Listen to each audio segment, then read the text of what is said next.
If you've watched the movie Gettysburg, you probably have heard of units such as the 20th Maine and their gallant defense of the Union flank on July 2nd, 1862. Well, a few hundred yards up Cemetery Ridge, a far more gruesome action was occurring as the 1st Minnesota, only 262 men, were the only thing stopping 2,000 Confederate soldiers from coming across this field and smashing through an open gap in the Union line. On this edition of Retracing History, we're going to explore the regiment that suffered the highest casualty rate at the Battle of Gettysburg.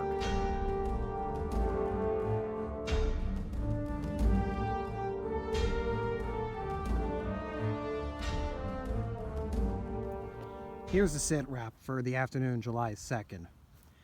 The 3rd Corps, commanded by... No. The 3rd Corps, commanded by... Oh gosh. Pop quiz. The 3rd Corps. Dan Sickles. There we are! Yeah, our brains aren't really working today. It's been a long night. It's both of us. Dan the Man Sickles is going to take his 3rd Corps, who are located down Cemetery Ridge. He does not like where he's sitting. He sees higher ground in front of him, and that higher ground is the peach orchard, which I'm going to zoom in on just a little bit there. You can see there in the distance. The problem is when he moves out there, not only is it a relatively barren hilltop out there, he also has his line in a V. Part of the line is going up the Emmitsburg Road, while the other half, kind of in a catty corner, like a diagonal line, goes down into the wheat field at the base of Little Round Top. When he makes this maneuver, he creates a massive gap from the Emmitsburg Road up here to roughly where we're standing here on Cemetery Ridge, several hundred yards wide, which unfortunately for the Union Army makes it a very easy target for Longstreet's Confederate Corps, which are attacking an echelon. First, they attack the Little Round Top, and again, as we mentioned earlier about the 20th Maine's maneuvers there, they attack Little Round Top, and although they're not able to take it, the strategy of these echelon attacks are, we attack the very extreme flank of the Union line, that'll divert troops to the left flank, which means it's going to weaken the Union center. So, after the attack of Little Round Top stunted, no worry, because there's going to be attack on Devil's Den, on the wheat field. By the way, the wheat field changed hands 6 times during this action on July 2nd.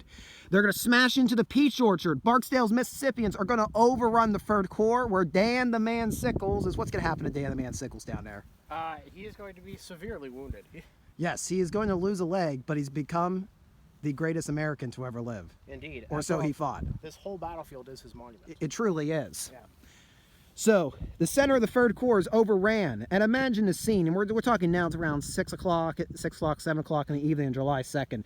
You have elements of the 3rd Corps falling back here to Cemetery Ridge, completely distraught, completely wrecked. Now, the 2nd Corps, who were commanded by Winfield Scott Hancock, had been holding Cemetery Ridge throughout the afternoon here. But when the 3rd Corps, when Dan Sickles made his little foray down the peach orchard, that's going to require elements of both the 2nd and 5th Corps be sent down to reinforce the Little Round Top, which means there's not too many troops up here.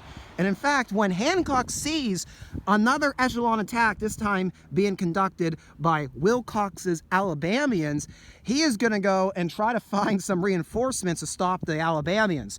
So just imagine, 2,000 Alabamians marching toward us right now. All he's going to find is the 1st Minnesota Regiment, to which some claim he quipped, "By God, is this all the men I have?" Asking who the regiment is.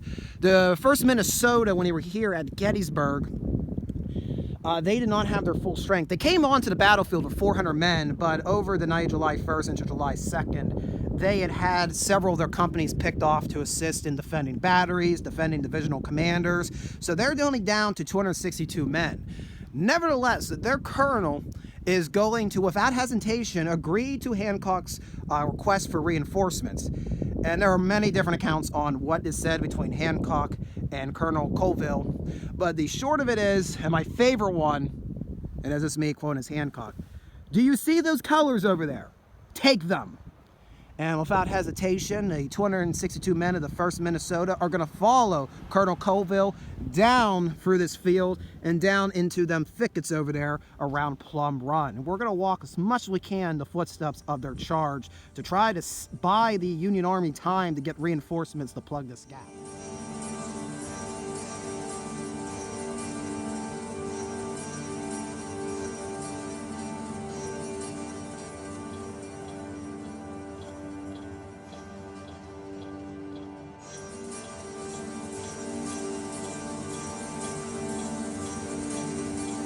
Now, when you watch movies and you see military charges, there's this misconception that people just, when they charge, they just immediately go into a run.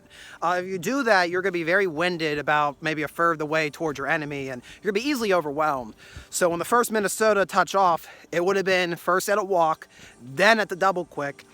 And when they actually met Wilcox Alabamians down here by Plum Run, they didn't just smash into them. They would have paused very close to the Alabamians, but far enough that they were able to discharge a volley into the Alabamians. And imagine what those Confederates must have felt when they saw a comparatively small force of Unions probably yelling at the top of their lungs, bayonets fixed, and oblivious to the fact that they're outnumbered 5-1.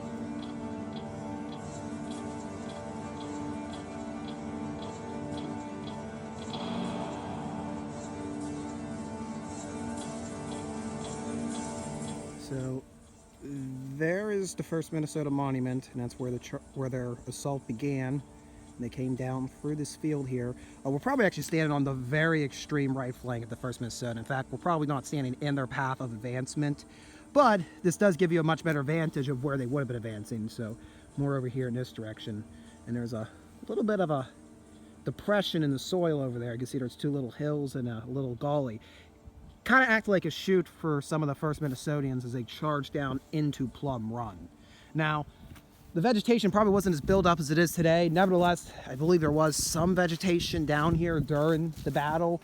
The big obstacle, aside from the run itself, while the run was a dry brook, and it probably was dry on July 2nd, 1863, it is not short of rocks and boulders. This is a very, very uneven topography coming down here.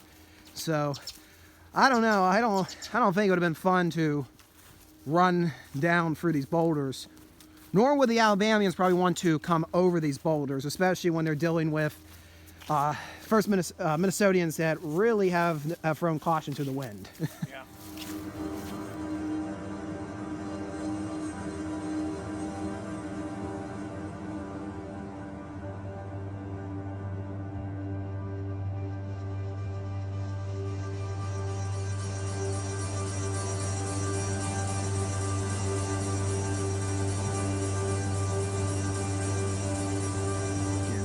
Go into the woods. That's a mess in there. But it is down in this depression here, this rocky depression, where the 1st Minnesota collided with Wilcox's Alabamians. Roll Tide did not go any farther from here. It stopped here by the 1st Minnesota. The fighting is only for 15 minutes. In that time, 82% casualty rate. That is over 200 men that are killed, wounded, or captured that go down into this ravine. Only about 40 are going to walk out of this ravine and return to Cemetery Ridge. Now, behind me is not a marker to the 1st Minnesota, but it's important to remember that in just 15 minutes, they were mauled, 82% casualty rate. But in those 15 minutes, Hancock was able to find more regiments to throw into this meat grinder here in the Plum Run area. One of those was the 125th New York. Now, the 125th New York, I believe the 111th New York, the 126th New York, and the 39th New York, their brigade had informally become known as the Harper's Ferry Cowards, due to the fact they had surrendered the garrison to Thomas Stonewall Jackson in September of 1862. In fact, when we visited Harper's Ferry a few months ago, we actually got to see the flag of the 126th New York. Well, they were looking to redeem themselves, and Colonel Willard of the 125th was chomping at the bit to redeem his regiment. So when the call comes to plug that gap, he follows in a similar path as the 1st Minnesotans, brings his regiment down here into the Plum Run Valley area, As you can see behind me, however, he was killed shortly after arriving on this ground.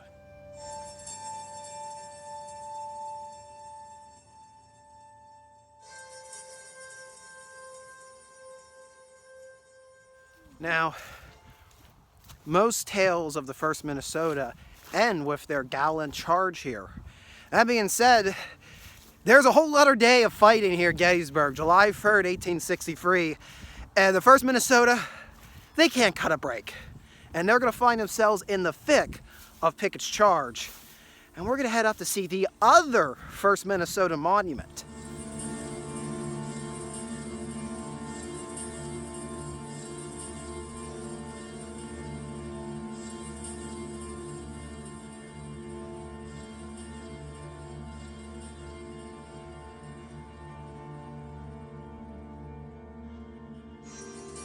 So this is the monument to the 1st Minnesota for their actions on July 3rd.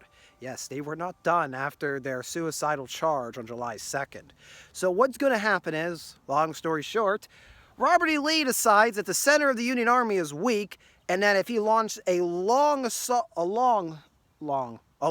assault on the Union center here on Cemetery Ridge, he'll be able to pierce a theoretically thin line. Now, we mentioned earlier that troops were diverted to the flanks thanks to Dan the Man Sickles and his ingenious tactics of standing out wide open to make himself an easy target. That being said, that would require about 12,500 Confederate soldiers to march across open ground. Now, this weekend we explored that side of the ground for our Marine video. It is not flat. No. Just a friendly reminder, Pennsylvania is not a flat state. So if you think it's just a simple going across straight line that's a complete bonsai suicide charge, not entirely. There's enough ridges that would cover you. That being said, once you get across the Emmitsburg Road, you're going to be exposed to most of the muskets up here, and you'll be in close range of the artillery pieces the Union have to use canister fire. And you probably all know how this goes. General Longstreet is going to be in overall command of the assault. He's going to have his division commanded by George Pickett, who's now going to be the namesake of the assault, along with 2 other divisions that come from A.P. Hill's Corps. They're going to march across these fields, and a few hundred of them will actually get to the copse of trees behind me. And when that breakthrough occurs, everybody on Cemetery Ridge swarms in for the kill.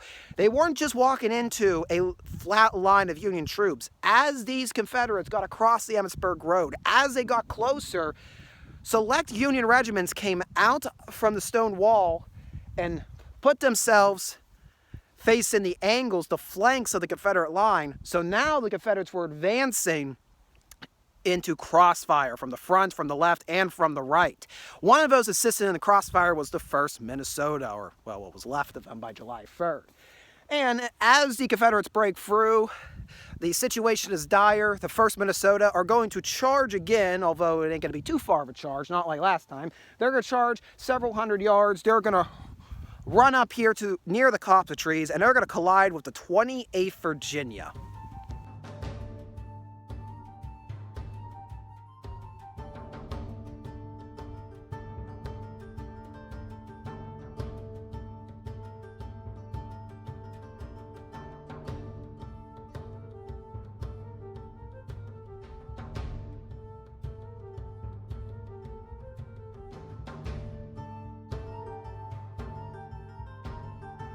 Alright, so the Minnesota Regiment, they came up along Cemetery Ridge, and somewhere over my shoulder is where they likely collide into the 28th Virginia.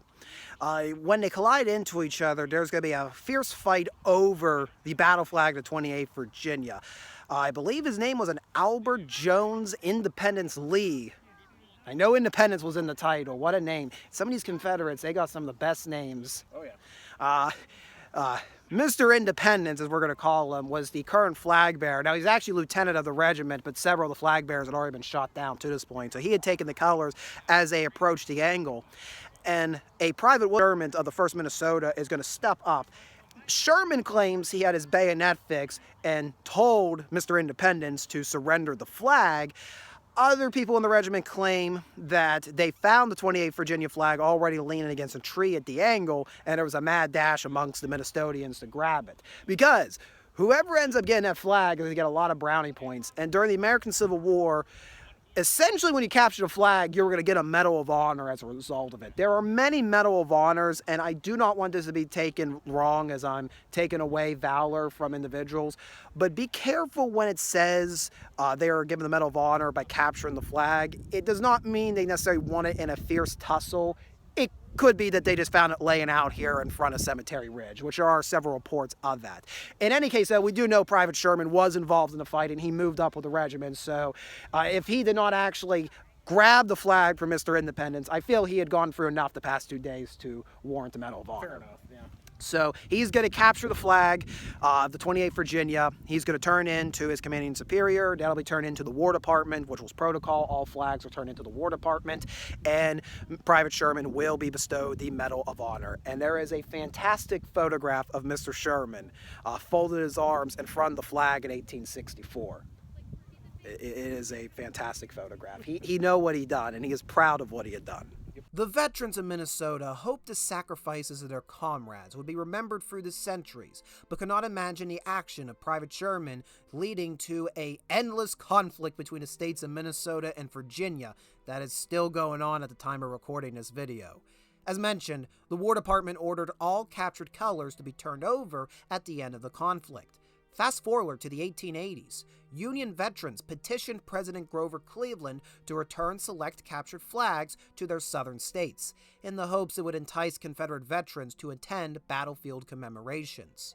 The 28th Virginia flag was slated to be returned, but was missing from the War Department collections. It was in the hands of the Minnesota Historical Society, who refused to turn it over. How it ended up in St. Paul is still debated by historians. Efforts have been made by the state of Virginia, as well as the federal government, to convince the state of Minnesota in returning the captured flag.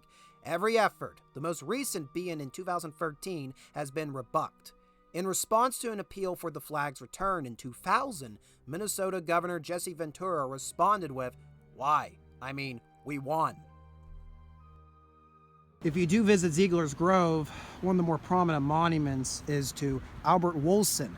Albert Wolson was a drummer boy who enlisted in 1864.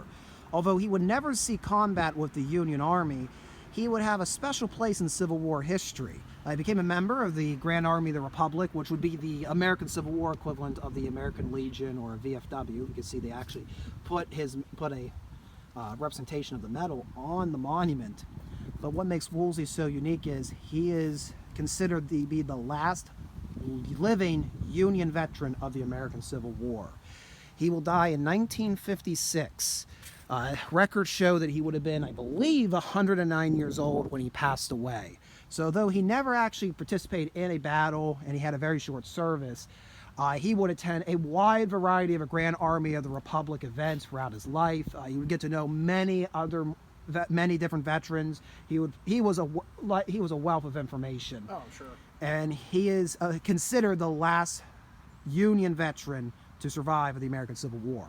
There are a few Confederate veterans that claim to have outlived him, going to 1959 and 1961, but those cannot be verified. So Wolson is generally regarded as the last living veteran on both sides of the American Civil War. Interestingly enough, he is a native of Minnesota. See, that's how we segue this way into the first Minnesota Tie it all video. in, yeah. Yes, and there's actually an identical monument like this in Duluth, Minnesota, in honor of Wolson. Before we conclude, I should mention that there is dispute over the accuracy of the 82% casualty rate. The numbers come from the calculations of Lieutenant Lochern. It has been argued that Lochern was dividing the number of casualties of the entire engagement with the numbers present during July 2nd. Perhaps the casualty rate of 69% is more appropriate, counting approximately 170 of the 262 falling in that fateful charge. Regardless of the exact numbers, nobody can dispute the men of the 1st Minnesota gave their last full measure of devotion for the preservation of the Union on the fields of Gettysburg.